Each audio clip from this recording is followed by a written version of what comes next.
My name is Mark McDonald. I'm the Forensic ID Unit Manager at the Palm Beach County Sheriff's Office. My educational background is I have a Bachelor of Science degree in General Studies from Barry University in Miami. I have additional 500 to 600 hours of fingerprint identification training. I worked for the FBI for approximately 2 years in Washington, D.C. While I was working there as a file clerk, got involved in the fingerprint department, which allowed me to take additional fingerprint training courses while I worked there and get general studies in fingerprint identification. My job right now is I supervise and manage all the fingerprint services in the Palm Beach County Sheriff's Office Crime Laboratory. That includes 10-print identification, which is verifying a rolled set of fingerprints to another set of rolled fingerprints. I also supervise the latent fingerprint section, which is fingerprints lifted from crime scenes, which we're trying to identify those prints from crime scenes to known individuals. We identify about 30 to 40% of the cases that come in we're actually able to make identifications on. Through the use of suspects, first of all, which manual comparisons by people who could have access to the crime scene, could be victims, could be suspects.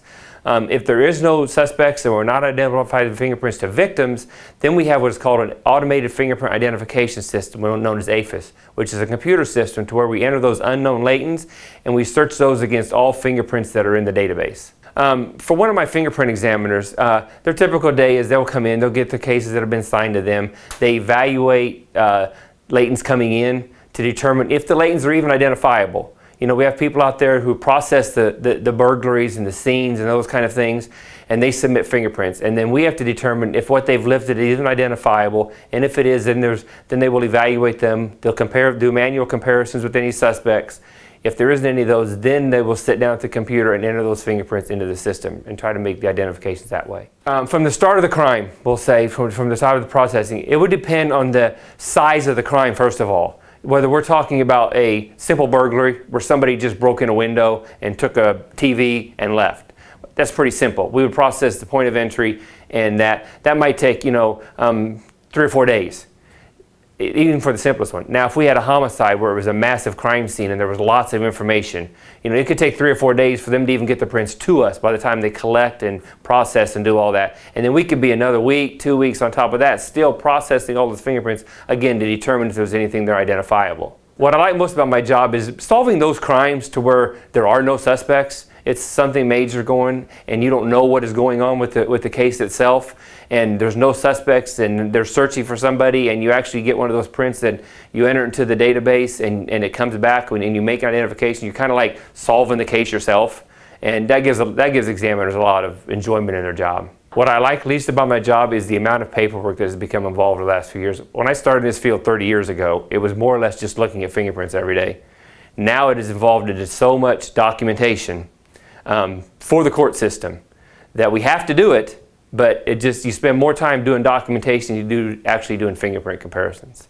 The advice I would give is to explore the forensic science field, see what's out there, what you like. There's a lot of different areas to be involved in, and then obviously pursue that through going to an internship, going to visit crime laboratories, going in and sitting in, volunteering, working in those units to see if it's something you really want to like before you get too far into it, so you know you really want to do it. The entry-level salary are fingerprint technicians that start out without no experience or anything like that, just getting into the field, is about $30,000, and then it advances up to there. Once you leave the standard fingerprint identification and you advance yourself into latent fingerprint work, it can reach the upper levels of about $80,000 here at the Sheriff's Office. Now the requirements do require anybody coming in to have a bachelor's degree. It doesn't have to be in any general specific field, just that you have it, and then you started out taking some fingerprint classes from there. The most interesting case I ever worked on was a homicide in which there were some juveniles, and along with 2 adults. There was 4 of them altogether, 2 females, 2 males. They had committed a homicide and killed a man. Nobody knew who did it at the time. They tracked them down and found this hotel where they had been staying and lifted a whole bunch of fingerprints out of the hotel. Nobody knew who the fingerprints belonged to. I had entered them and searched them through our AFIS system, and we hit on a couple of them. Lo and behold, by the time they tracked the kids down, they were gone to Chicago. They had to go to Chicago and get them and bring them back.